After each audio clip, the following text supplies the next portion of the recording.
Alam mo ba, may mga sakit sa kidney na pwede mong mamana kahit wala kang bisyo o bad lifestyle. Hi, ako si Irene at ito ang kwento namin tungkol sa kidney journey ng asawa ko. Bago siya mag-dialysis noon, nagpa-check up muna kami. At ang sabi ng doktor, possible daw na may namana siyang risk sa kidney problems.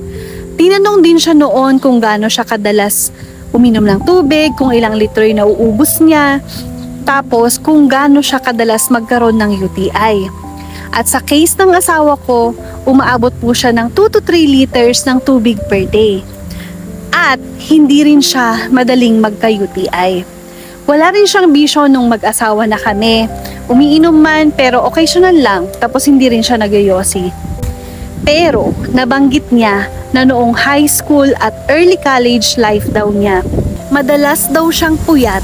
Tapos ang snack nila is soft drinks at saka chips. At kapag sumasakit yung ulo niya, umiinom din agad siya ng gamot. At napansin ko rin na noon sa bahay, madalas processed foods ang breakfast namin.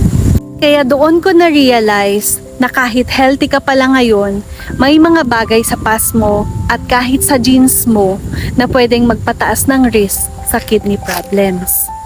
Kaya naman, sobrang importante talaga ng regular check-up at pag-aalaga sa katawan natin araw-araw. Kung gusto mong matuto pa tungkol sa kidney health at sa dialysis journey namin, i-follow mo ang page namin, Kidney Warriors Irene and Prince. At kung umabot ka pa dito, alagaan mo yung sarili mo. Hindi lahat nabibigyan ng second chance. At minsan, huli na bago natin ma-realize kung gaano kahalaga ang kidney natin. So yun, andito po kami sa bundok. Dito sa bukid. Grabe, ang ganda ng view, guys.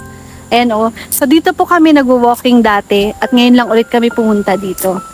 So yun. So yun lamang po for today and thank you so much for watching dahil naiwan na po ako at andun na po yung asawa ko. Bye guys!